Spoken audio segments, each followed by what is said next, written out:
Hi friends, வணக்கம் அன்பு நெஞ்சங்களே. எல்லோரும் சூப்பராக இருப்பீங்கன்னு நினைக்கிறேன். Welcome back to Ponnishankar life style.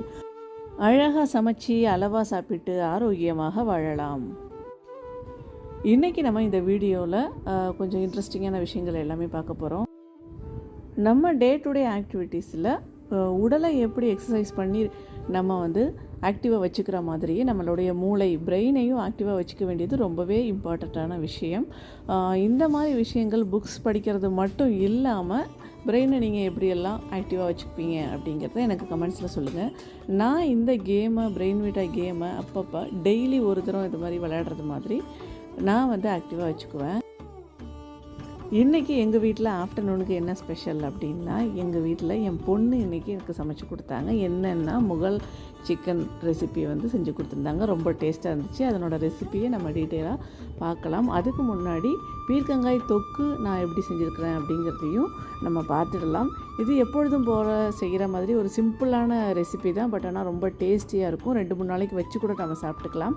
வெங்காயம், தக்காளி, இஞ்சி எல்லாமே நல்லா சேர்த்து வதக்கிட்டு, நம்ம துவையெல்லாம் அரைப்போம் இல்லையா, அதே மாதிரி வதக்கிட்டு பீர்க்கங்காயை தோலோடவே நம்ம கட் பண்ணி சேர்த்துக்க போகிறோம். 2-3 பீர்க்கங்காய் நல்லா பெருசாக உள்ள பீர்க்கங்காயை, 2 வெங்காயம், 2 பெரிய தக்காளி அது கூட சேர்த்துட்டு, நல்ல பெரிய பீர்க்கங்காய் ஒரு பீர்க்கங்காயும் கட் பண்ணி எல்லாமே சேர்த்துட்டு, அதுக்கு காரத்துக்கு தகுந்த அளவுக்கு நம்ம தனி மிளகாய் தூள், அப்புறம் பச்சை மிளகாய் எல்லாமே சேர்த்து நல்லா வதக்கிட்டு, உப்பு போட்டுட்டு எல்லாம் வதக்கிட்டு அப்படியே ஆற வச்சுட்டு நம்ம மிக்சியில் கொஞ்சம் குறப்பாக அரைச்சிட்டு உங்களுக்கு தாளிக்கிறத நான் காமிக்கிறேன். சைடுலேயே சுட சுட சாதம் வடித்து ரெடியாக எடுத்து வச்சாச்சு.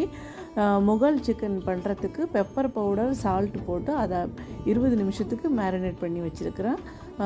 ஃபைனாக 2 பெரிய வெங்காயத்தை நல்லா பொடியாக நறுக்கி எடுத்து வச்சுருக்குறோம். கூடவே இது தயிர் நல்லா பீட் பண்ணி க்ரீமியாக எடுத்து வச்சுருக்குறோம்.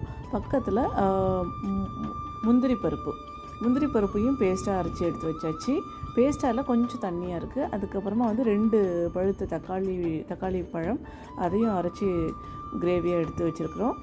இப்போ ஃபஸ்ட்டு வெங்காயத்தை நல்லா வதக்கிட்டுருக்கட்டும், கொஞ்சம் நல்லா வேகட்டும். பக்கத்துலேயே ஈவினிங் ஸ்நாக்ஸ்க்காக நிலக்கடலை நல்லா வெந்துக்கிட்டு இருக்குது. இப்போவே நம்ம மதியானம் சமைக்கிறப்பவே ஈவினிங்க்கு உள்ள வேலையதையும் சேர்த்து எடுத்து செஞ்சு வச்சிட்டோன்னா மறுபடியும் போய் வெயிலில் நம்ம சூட்டில் போய் நின்று சமைக்க வேண்டாம். அதனாலவே ஈவினிங்க்கு உள்ளதையும் சேர்த்து நான் இப்போ செஞ்சிட்ருக்குறோம்.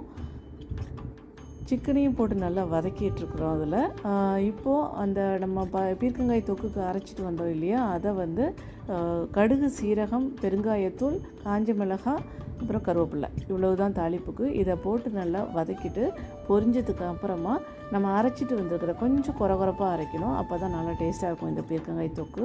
அதை அரைச்சிட்டு வந்த பீர்க்கங்காய் தொக்கு விழுதையும் சேர்த்து இது கூட சேர்த்து கலந்து விட்டுட்டு கொஞ்சம் லைட்டாக எண்ணெய் பிரிகிற அளவுக்கு நம்ம விட்டுட்டு எடுத்து வச்சிட்டோன்னா 2-3 நாளைக்கு நம்ம கொத்தமல்லி தொக்கு, அப்புறமா இந்த தக்காளி தொக்கெல்லாம் வச்சுக்கிற மாதிரி இந்த பீர்க்கங்காய் தொக்கையும் வச்சு நம்ம சாப்பிட்லாம். அப்பப்போ சாதத்துக்கு, இட்லி, தோசை எல்லாத்துக்குமே செட் ஆகும். ரொம்ப சூப்பராக இருக்கும். கண்டிப்பாக ஒரு தடவை ட்ரை பண்ணி பாருங்கள்.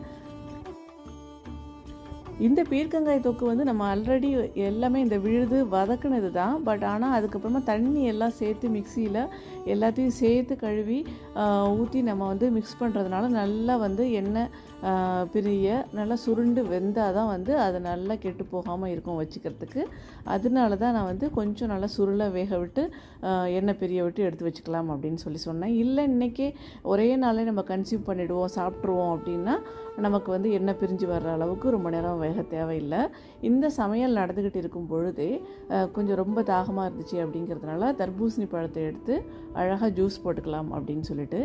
என்ன ஸ்பெஷல் அப்படின்னா, இந்த தர்பூசணி பழத்தில் ப்ளைனாக தர்பூசணி பழம் மட்டும்தான் போட்டு அப்படியே ஜூஸை அடித்து குடிச்சிட்டோம். அப்படியே ஸ்கூப் பண்ணி எடுத்து சாப்பிட்டா நல்லா இருக்குமா அப்படின்னு நினச்சிட்டு இருந்தோம். பட் எங்ககிட்ட அந்த ஸ்கூப்பர் இல்லை. பட் சின்னதாக குழிக்கரண்டி இருக்கும் இல்லையா, நம்ம குழம்புக்கெல்லாம் யூஸ் பண்ணுவோம் இல்லையா, சின்ன குழிக்கரண்டி, அதை வச்சு எடுத்து பார்க்கலான்னு ட்ரை பண்ணோம். பட் நல்லா சூப்பராக அழகாக அப்படியே ரவுண்டாக பந்து மாதிரி அழகாக வந்துருந்துச்சு.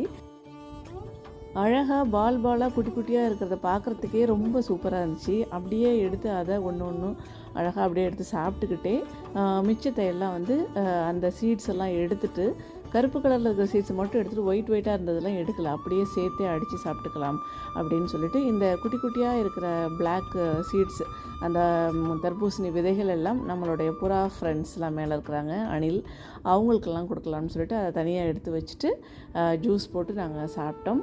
ரொம்ப ரெஃப்ரெஷிங்காக இருந்துச்சு. சைட்லேயே சிக்கன் கிரேவியும் சூப்பராக ரெடி ஆகிட்டுருக்கு. கடைசியாக வந்து அதுக்கு மேலே வந்து கஸ்தூரி மேத்தி, அதுக்கப்புறம் கரம் மசாலா இதெல்லாம் போட்டு கொதிக்க வச்சுட்டு இறக்குனாங்க. ரொம்ப டேஸ்ட்டாக இருந்துச்சு.